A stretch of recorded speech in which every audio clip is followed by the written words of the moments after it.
In 2010, Ian McIntyre left the head coaching position at his alma mater to take over the rebuilding Syracuse soccer program.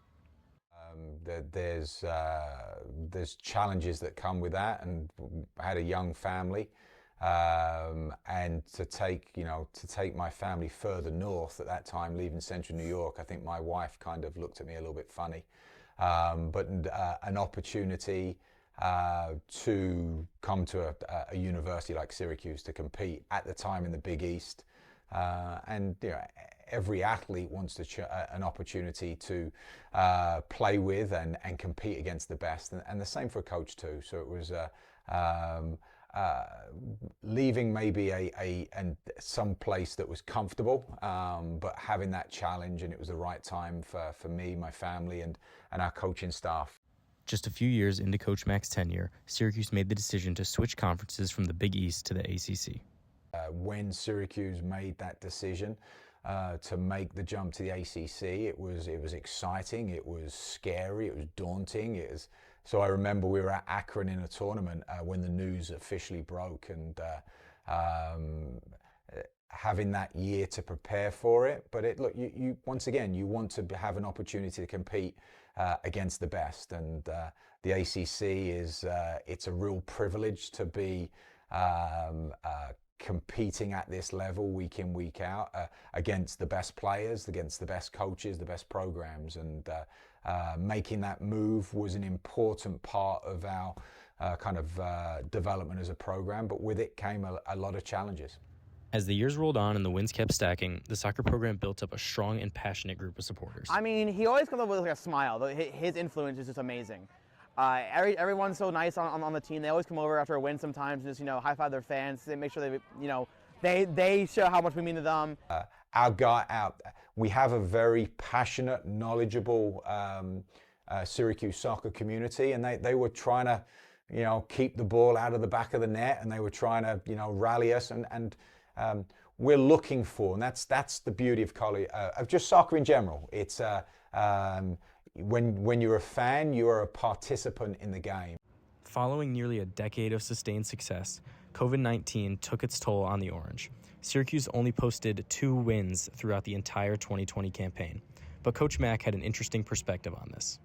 Look, that season you're talking about is probably one of the best coaching jobs we've done here, Jordan. I know that's kind of sounds crazy, but what we were dealing with here, and what we were dealing with specifically here on campus, the only college conference competing, the sacrifices my guys made to just be able to compete. That we would travel out of state, come back, and our guys would be in quarantine. We knew that any positive COVID test would close down the season. So the sacrifices that our guys made that year, perhaps the wins weren't there, but as I said, that's you really find out a lot about yourself when things don't go well. You add a global pandemic into that as well, and you learn a lot about your program.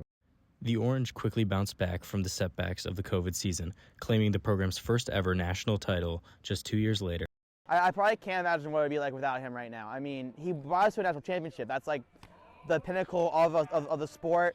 There's like a bunch of teams who compete in soccer, and only one team wins it a year. And luckily in the year 2022, his team and his coaching and his leadership led him to a national championship. In order to develop a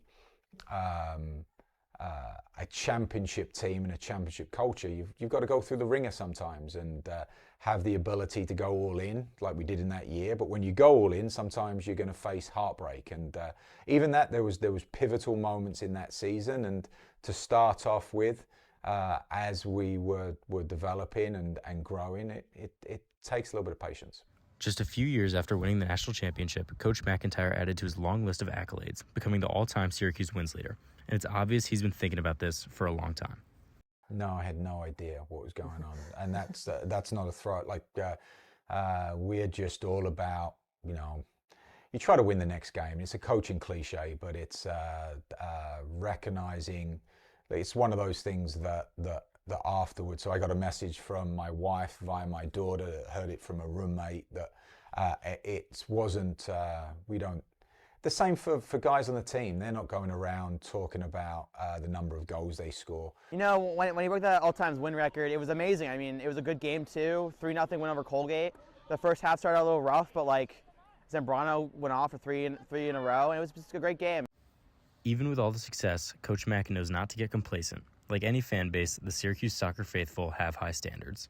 One of my first messages I received after winning a national championship was from Coach Boeheim, who just texted and said, "Coach, congratulations. Now they're going to expect you to do it again."